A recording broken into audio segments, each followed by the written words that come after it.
Hello mga guys, welcome to my channel. Yan. Alam nyo mga guys, ang kalabaw, trabaho tagahatak. Kaya ito, hatakin natin ng Honda. Kasi ito, nakutulan ng ano, timing belt.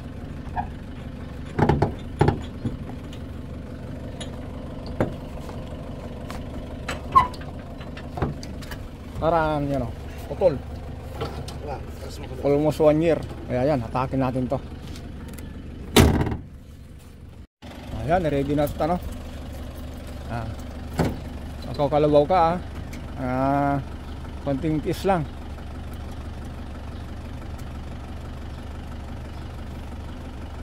Kaya lang, malakas ka naman. 4x4 ka, yan o. Itong kalabaw natin, ano to, masubukan yung ano niya, yung lakas niya kasi mga guys. Sa taas ba naman yung ilang galingan natin o. Kung ganyan kataas, ibig sabihin po niyan, akyat mo ba yan? Ayan o, yun po yung Makati o. Overlooking tayo mga guys. Ayan. Kaya si trooper natin, ano yan, mababaan ito ngayon. Okay.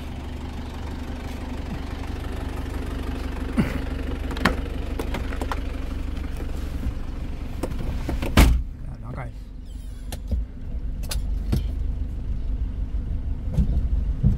Ayan. Mamaya mga guys, kita-kita na lang tayo sa shop. Dito tayo sa ano, mataas na area. Ayan mga guys, dito na tayo sa ano. Tingnan nyo mga guys, yung taas ng ano, yung overlooking tayo eh. Ayan yung mga bahay dito. Ito yung ano, mga sabi ko nga po eh, bahay ng mga walang pera, yung paglagyan. Ayan overlooking oh. Okay, dito na tayo, baka maaari tayo makuha ang plate number pag bawal. Guys, parang walang yan, naririnig yung video. Yan, pakit ito mga guys. Pero hindi halata pakit ano.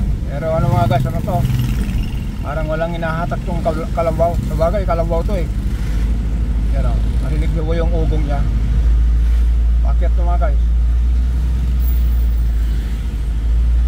Yan, Marikina na tayo. Yan, ito ang Marikina, ganito kalinis. Kahit durug-durug na under chassis mo nito, wag road test ka, wala kang marinig na ano, kalampag. Yan itong trooper natin oh. Parang 2025, walang katunog-tunog.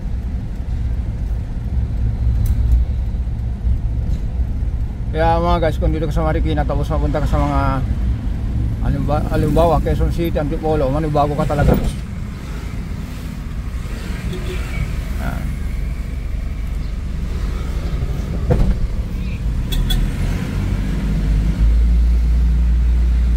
Ayan, sa-shop na lang tayo mga guys.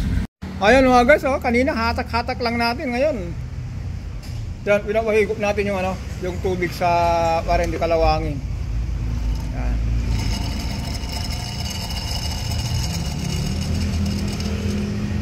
Ayan mga guys, ang issue nito kaya, di ba, kanina mga guys, sinahatak natin. Ayan. For reminder ulit tayo mga guys, ingat-ingat minsan. O kaya dapat dito tayo mag-ingat. Yung timing belt mga guys, di ba po, putol po niyan. Yan na, nangyari nito. Ito po, oh.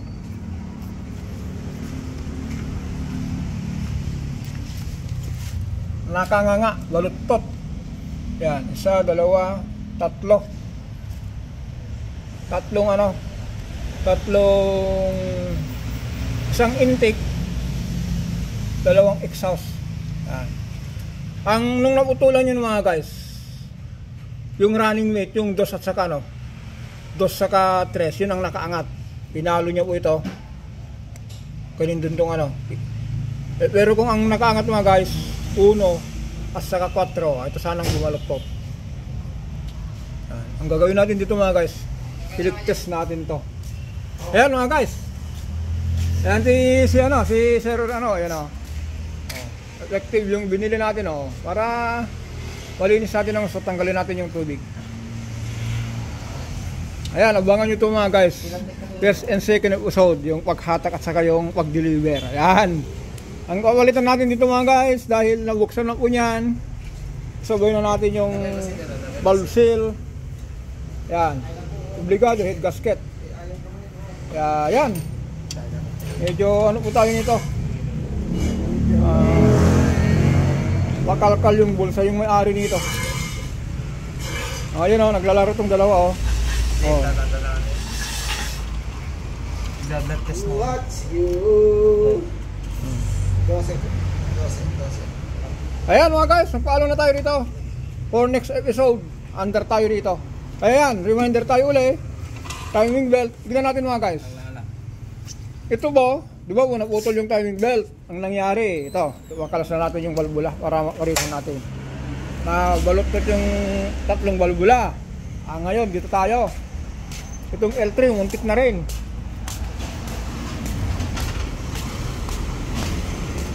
Yan, kaya parati kong sinasabi mga guys, for reminder. Yan, ito po, kung mapansin nyo po, mga crack na rin siya oh. Oh, yan, buti nga po, hindi naputol oh. Kung naputol po ito at masama yung pagkaputol, kumalang dito sa malaki, ang mawawarat naman dito mga guys, yung rocker arm. Pero ano lang po yun, disgrasya lang yung tinatawag na disgrasya. Pero madalas na tayong nagpapalit ng timing belt ng L300 na utol yung ano, yung maliit. Tagandaan mga guys, hindi lumilihis. Kung saan banda na utol, doon na lang, hindi. Pero meron pa naman, meron parang sa kung ano, 10:1, kung may 10 na putulan na kamali po yung ano, yung disgrasya, lumis ito, lalo kung matulin, kumalang dito, patay. Kaya yan, palitan natin to, nilinis natin yung mga gear, palitan natin yung mga bearing, palitan natin yung oil seal, at balikan natin yung Honda mga guys. Linis muna yan. Yan, cylinder head gasket, valve cover gasket, lahat sabay na natin yan. Ayan, kaya yan, hanggang dito lang tayo for next episode mga guys. Under na tayo rito.